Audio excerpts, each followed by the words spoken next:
TV Espiritual, un programa dedicado para ti. Perdona, ya tienen 2 niños aquí. Y es nuestro hermano Melquisedec, es un hombre poderoso. Melquisedec Luperón. Él con nosotros en esta mañana con la palabra de Dios.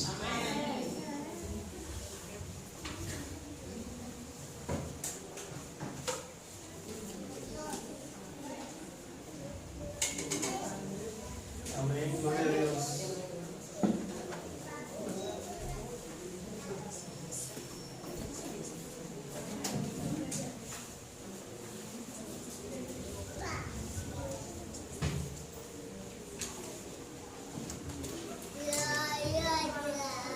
Siempre es un privilegio estar aquí para compartir la palabra de Dios. Y gracias a Willy por habernos hecho la invitación. El tema que vamos a compartir en estos minutos que nos quedan lo hemos titulado ¿Qué pide Dios? Hoy, que es primer sábado del mes, que es sábado misionero, es importante preguntarnos ¿qué pide Dios de nosotros?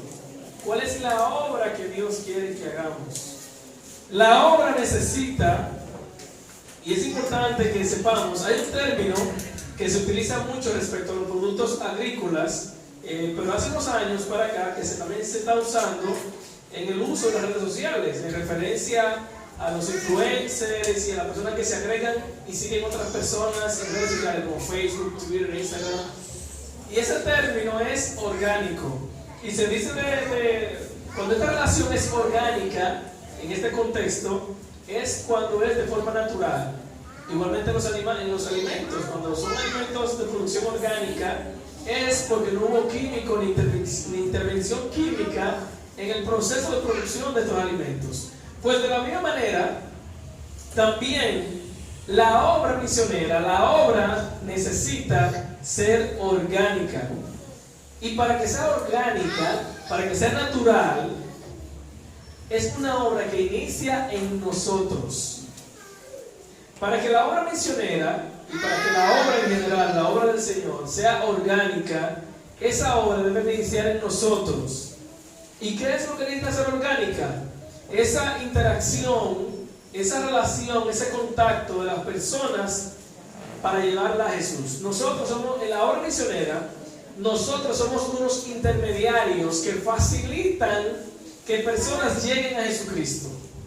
Y en este proceso de intermediación, para que sea orgánico, para que sea natural, la mejor manera es que nosotros primero reflejemos el carácter de Dios y las personas, al vernos a nosotros, puedan acercarse a Jesús y establecer una relación. Amén. Por eso, la lectura bíblica, y volvamos a Miqueas 6:8, cuando leemos Miqueas 6:8 que dice: oh hombre, Él te ha declarado lo que es bueno, ¿y qué pide Jehová de ti? Cuando yo entré a la iglesia, y yo sé que muchos de ustedes siempre se preguntan y buscan respuesta a qué es lo que Dios espera de mí. Hubo una ocasión a una señora, una anciana de allá de la iglesia donde yo asisto a Gasco, que ella nos estaba dando a los jóvenes, ella seleccionó como 5 jóvenes de la iglesia para darle un curso intensivo de la Biblia, especialmente de temas incómodos.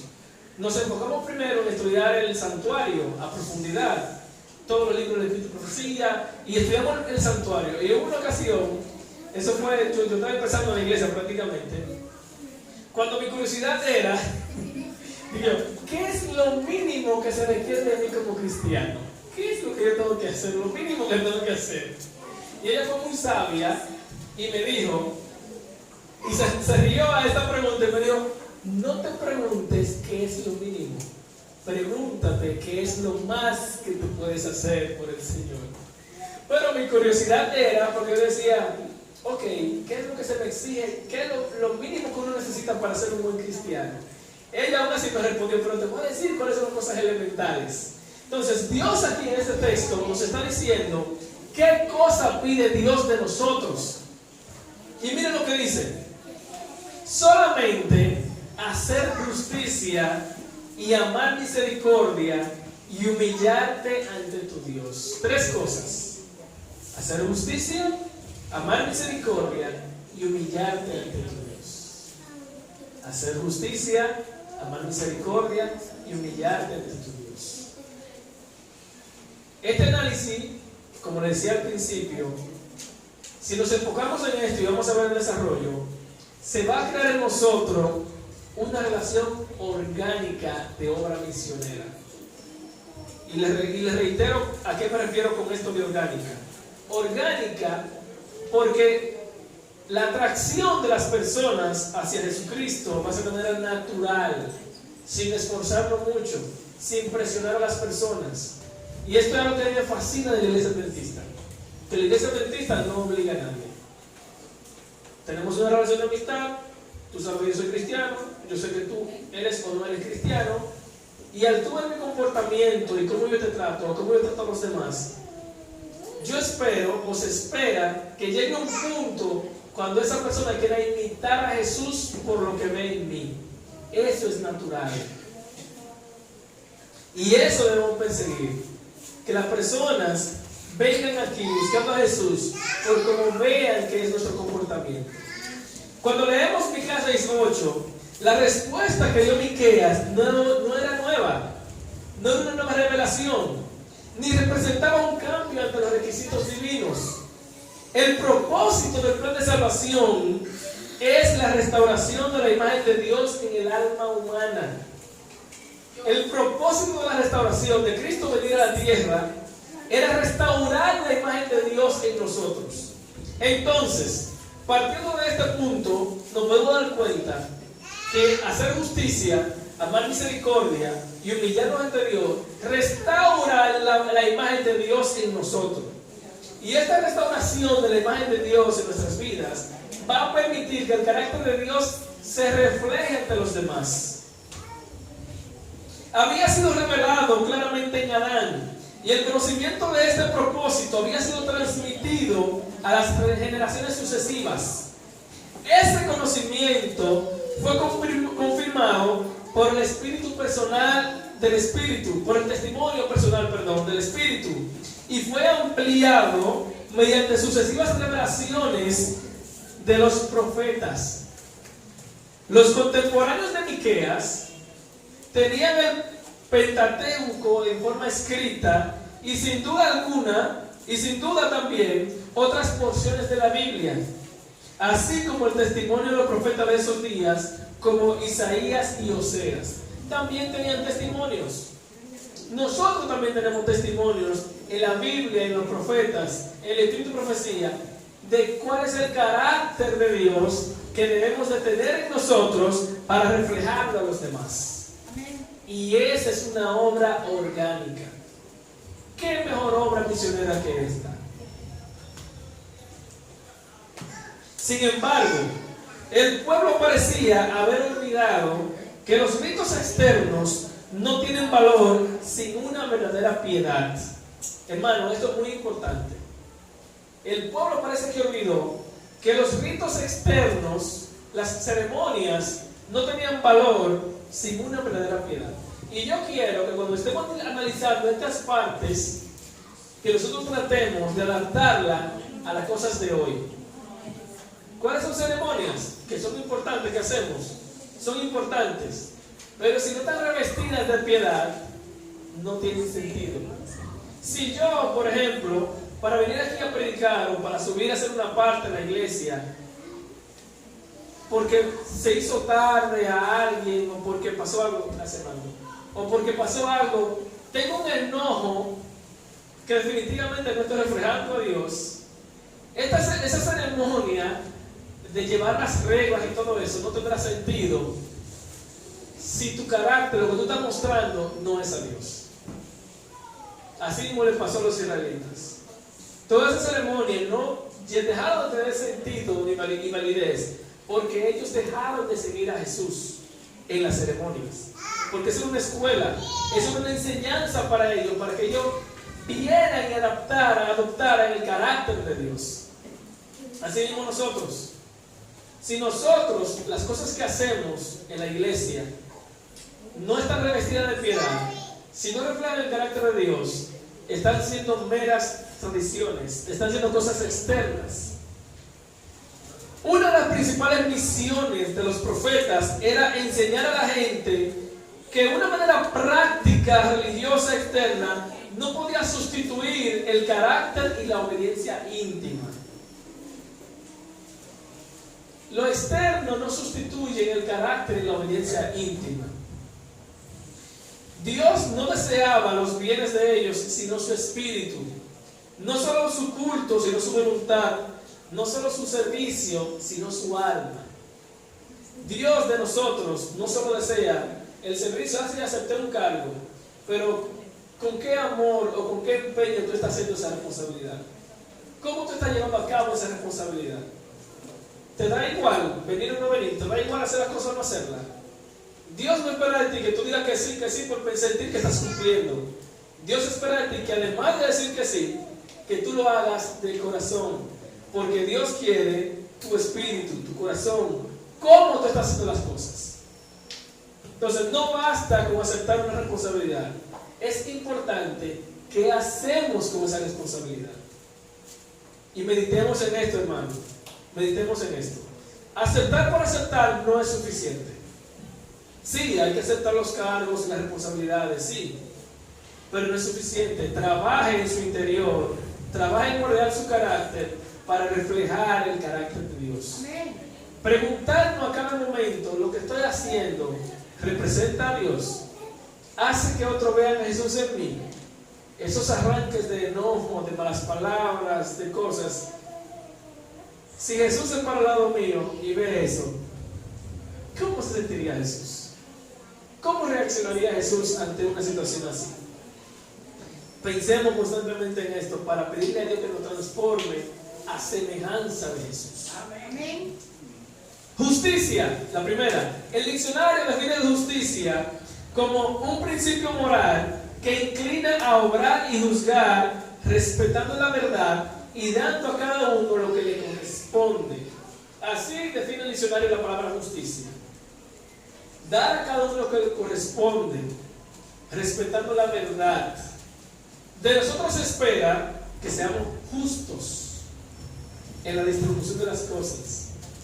Cada vez que tengamos que hacer, por más sencillo que parezca, distribuir cualquier cosa, hasta la comida cuando hay un evento, por ejemplo, tratemos de ser lo más justos posible. Que nadie se pueda sentir discriminado porque amigo mío, que le di doble porción y al otro no. Yo quiero más, aún espérate a que todos coman. Y hay que ver a alguien que pueda necesitarlo más o darle a todos la oportunidad. Queda un poquito más. ¿Quiénes quieren repetir? Bueno, mi hermano, todos esos 5 quieren repetir. Entonces, ¿alcanza para los 5? No, no alcanza para los 5. Vamos a ver, vamos a razonar, hermano. ¿Cuánto usted cree que, pensándolo así entre nosotros, sin externarlo mucho, cuánto tendrá más necesidad? Bueno, vamos a ser razonables. Ese hermano o esa hermana puede tener una necesidad, vamos a dárselo a ese hermano. O todos son iguales, tentativamente, todos tendrán el mismo nivel de necesidad. Bueno, pues vamos a buscar una forma o de repartirlo entre todos, o de aleatoriamente, que sea de manera justa. O sea, te voy a dar un ejemplo. Tratar de ser justo en todo lo que hagamos, en la casa, en la escuela, en el trabajo, impartir justicia, porque así lo haría Dios. Esta palabra, justicia, viene de la raíz chafat, según dice el comentario bíblico, que es juzgar. Y en plural lo utiliza como juicios.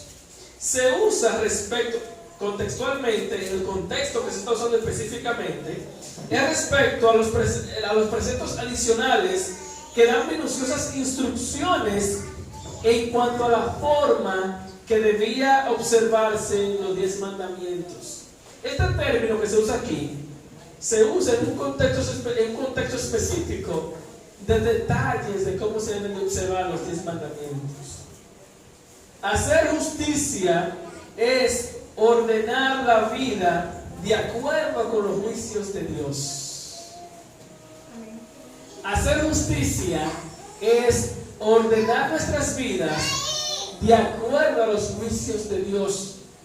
Si veamos los 10 mandamientos y pensamos, ¿cómo me juzgaría Dios?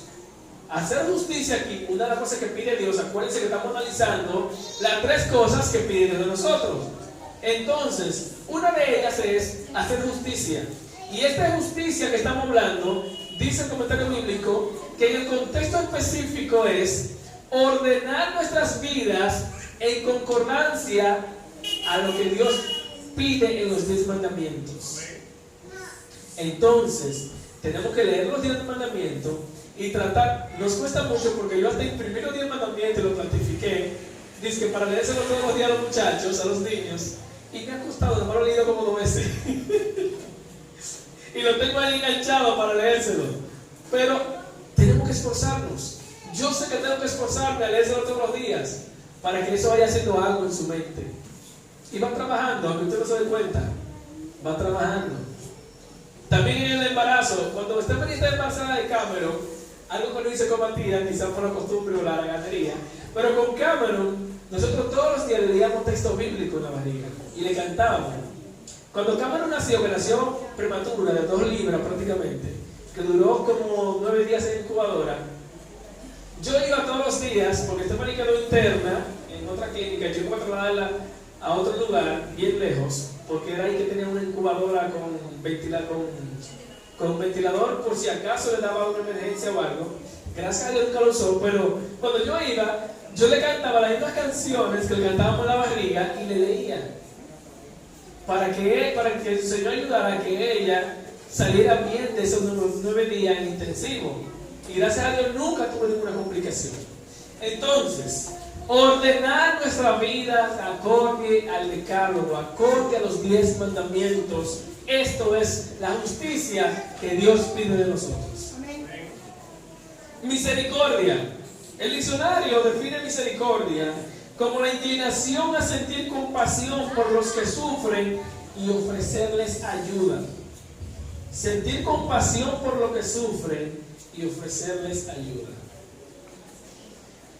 Yo le he dicho a Stephanie en algunas ocasiones, Stephanie, tenemos que planificar para por lo menos una vez al año hacer una actividad donde salgamos a lugares donde hay personas muy necesitadas a compartir algo. Por más necesidades que uno tenga, porque todos tenemos necesidades, no se crean que no, todos tenemos necesidades en diferentes niveles, diferentes circunstancias, pero todos tenemos necesidades. Pero la clave está en, a pesar de esas necesidades, nosotros compartir lo poco que tengamos. Compartir lo poco que tengamos. Ser compasivo con los demás. La palabra que designa, esta palabra que se usa aquí, designa una gama de cualidades, como son bondad, benevolencia, favor cariñoso, bondad misericordiosa y misericordia. Esta palabra del original hebreo se desarrolla en múltiples cualidades como la que acabo de leer. Favor cariñoso, benevolencia, bondad. Aparece 245 veces en el Antiguo Testamento la palabra misericordia. Miren cuán importante es la misericordia. De las cuales 221 veces es específicamente como misericordia, porque tiene otros significados. Las traducciones que más interesan son bondad, que aparece 3 veces, traducido como bondad en lugar de misericordia. Clemencia 2 veces, piedad 3 veces, benevolencia 2 veces, gracia 2 veces, y merced y fidelidad y amor 1 vez. Entonces, además de justicia, de adaptar nuestra personalidad, nuestro carácter a los 10 mandamientos, a lo que Dios nos pide que hagamos, también misericordia, tener bondad con los demás, ser compasivos con los demás, interesarnos por los demás. Recuerden que Jesús dijo que en ocasiones cuando personas vayan donde Él y le digan, pero Señor, yo no estaba sirviendo, ¿qué va a decir el Señor? Tuve hambre, me estuve en la cárcel, me visitaste. Entonces tenemos que aprender a tener misericordia. Esta palabra misericordia se usa para describir las relaciones entre personas y entre Dios y la humanidad. En cuanto al primer significado, entre personas, entre nosotros, de lo que Dios nos pide, está la relación entre hijo y padre, entre marido y mujer, entre parientes, entre invitados a un lugar. Estos son contextos en los cuales la Biblia utiliza de diferentes maneras la definición de esta palabra de misericordia. En sentido general, podría decirse que en relación con Dios, la misericordia señala los atributos divinos, su relación y trato con el ser humano. Dios tiene misericordia hacia nosotros, hacia la humanidad. Cuando se emplea para referirse al trato de los hombres entre sí, o sea, entre nosotros, la misericordia, señala actitudes, las relaciones y el trato de una persona de una con otro. Entonces, para Dios y para el fin de la obra misionera y de la obra en de nosotros, es importante el trato con los demás. ¿Cómo tratamos a los demás? No es posible nosotros pensar que estamos bien con Dios y estamos mal con la persona que nos rodea. No es posible. No es posible. No es solamente lo que nosotros pensemos, porque hay una relación directa de nuestra relación con los demás y nuestra relación con Dios. Hay una relación directa. Entonces prestemos atención en qué tanto nos importan los demás, qué tanto nos importan los vecinos. Que si yo me doy cuenta de que un vecino o alguien no tiene nada para comer y yo sí tengo, y el Espíritu Santo permite que yo me dé cuenta o que eso llegue a mi mente y no hago nada, preocupémonos. Al principio te incomoda un poquito, pero mientras más tú lo veas y no le hagas caso, más insensible te vas a poner. No permitamos perder esa sensibilidad, porque es el Espíritu Santo que está permitiendo que nos demos cuenta que debemos ser misericordiosos con los demás, compartir, ser bondadosos. Por último, la última palabra, humillarte ante Dios, dice el texto. El diccionario define esta palabra como humillarse, en el término humillarse, adoptar una actitud de humildad en una situación o ante una persona. Una actitud de humildad. Caminar humildemente es una forma como se traduce en esta palabra. Caminar humildemente. Cuando los hombres caminan con Dios, ponen su vida en armonía con la voluntad divina. Cuando los hombres caminan con Dios, ponen su vida en armonía con la voluntad divina. La humillación de este pasaje, en el contexto de Miqueas 6:8, en la forma de que aquí se halla, aparece solo una vez. Además del significado humildemente, este vocablo significa circunspección, precaución, cuidadosamente. Tener cuidado, ser humilde.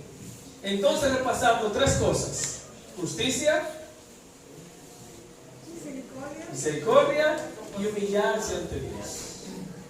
Y hablamos de que justicia, además del trato hacia los demás, de ser justos, también está directamente relacionado en cómo nosotros obedecemos los 10 mandamientos, obedecemos lo que Dios nos pide que hagamos. Y de misericordia, ser bondadoso con los demás, ayudar al prójimo. Y de humillarse, que es el que estamos hablando ahora, actuar con precaución, caminar con Dios. Esto es humillarse. El desarrollo de una íntima relación con Dios es el propósito de la verdadera religión. En este estado misionero, la obra que necesitamos, la principal obra misionera que necesitamos, es adoptar el carácter de Dios. Amén. Y dice aquí, como le reitero, que el propósito el desarrollo de una íntima relación con Dios es el verdadero propósito de una religión.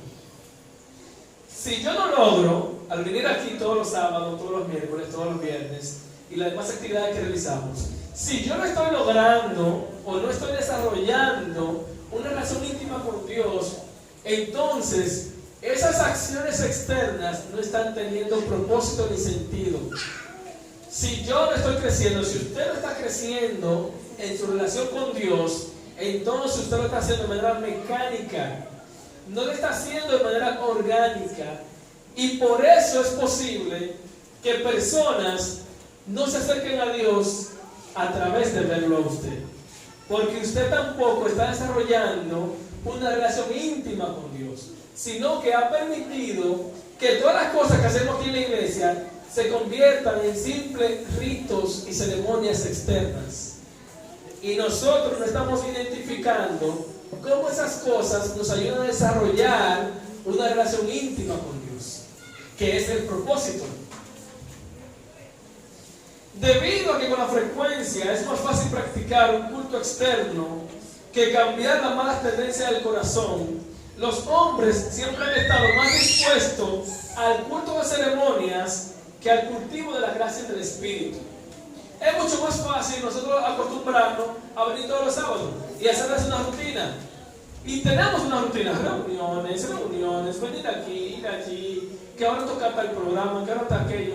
Pero estamos dejando de darnos cuenta si esto está haciendo un trabajo transformador en nosotros o no.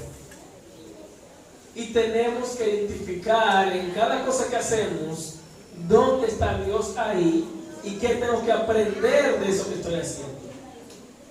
¿Cómo eso me está ayudando o me va a ayudar a crecer en mi relación íntima con Dios? Tenemos que identificar eso, si no, no tendrá sentido. Por eso también a veces tenemos que identificar y evaluar cuándo es más conveniente simplemente dejar pasar algo y no llamarle la atención a la hermana o al hermano, porque quizás no es el momento adecuado, o el hermano no está a un nivel espiritual adecuado para yo venir a decirle algo, quizás lo insulte y sea peor. Por eso hay que tener cuidado y orar mucho a Dios en cuanto a esto, para que sea el Señor y su Santo Espíritu que guíe a esa persona a decidir desarrollar esa relación íntima con Dios, que transforme su carácter, que transforme su corazón a semejanza de Jesucristo. Y que sea esta nuestra oración constante, que Dios permita que todos nosotros transformemos nuestro carácter a semejanza de Jesucristo. Pidamos esto de manera constante. Lo más importante de la ley, dijo Jesús en Mateo 23:23, es la justicia, la misericordia y la fe. Esto fue cuando Jesús le estaba reprochando a ellos, a los fariseos y a los escribas, que eran muy meticulosos en los diezmos y las ofrendas, que de todo sacaban el mínimo cálculo. Bueno, me regalaron un vaso de agua. Bueno, como me regalaron un vaso de agua, ¿cómo cuánto costaría ese vaso de agua? La botellita está a 10, 15 pesos. Bueno, como la botellita de 15 pesos y este vaso de agua es como la mitad de esa botellita, entonces eso debe ser como 5.5 pesos. Pues entonces, como me lo regalaron, déjame sacar el diezmo y la ofrenda de ese 5. O sea, eran muy meticulosos de todo para sacar el diezmo. Pero dice Jesús que se enfocaron en lo externo. No es que no sea importante, sí es importante. Pero el problema está si nada más nos enfocamos en eso y dejamos de lado el contexto y el sentido real de las cosas. Igualmente las cosas que hacemos en la iglesia. Si algo que yo aquí en la iglesia es para ofender a una hermana o un hermano, o que va a provocar que ese hermano se vaya súper enojado, súper ofendido, y no le está trayendo a Dios, entonces tenemos que analizar si está cumpliendo con el objetivo que queremos lograr. Porque a veces quizás que una hermana venga con un atuendo, con algo que no está acorde a los preceptos, quizás convenga más usted orar por esa hermana en lugar de llamar la atención en ese momento. Porque a veces pasa de que personas, por ejemplo, que van a subir una plataforma, no se manejan adecuadamente porque ya llegó el sábado, por ejemplo, ya está ahí atrás, ¿cómo yo le digo a la hermana que no vino adecuada para subir la foto? Y que no se vaya a ofender de una manera que quizás se vaya a la iglesia. Porque hay que guardar las formas, pero ¿cómo se lo digo? ¿O quién es el ideal para decírselo? De que mira, busque la manera y ore sobre todo, de que guardamos las formas, pero sobre todo pensar de que si no hay manera, entonces mejor usted tragárselo y dejarlo pasar, y en otra ocasión entonces dar una charla de cómo es la manera correcta, poner ahí atrás un afiche de la manera correcta a la persona que le toca la programación antes de invitarme, decir, recuerda que debe venir el tío así, así, así. Usted ganó más que prohibiendo a esa persona que subiera. Porque usted en el momento prohibirle que suba va a causar un efecto mucho más negativo que usted iniciar un proceso de educación a la iglesia. Y si usted piensa en Jesús, no creo que Jesús le prohibiría subir por eso. Entiendo que hay que guardar las reglas, pero solo les doy este ejemplo para que analicemos este tipo de cosas. Porque Dios, el amor de Dios, va mucho más allá de las formas y de las reglas.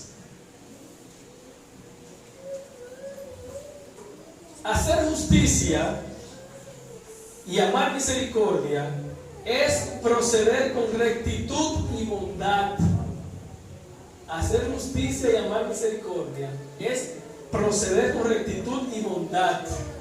Es decir, que mi carácter, mis decisiones reflejen rectitud y bondad, ética, hacer lo correcto, no importa que no me estén viendo.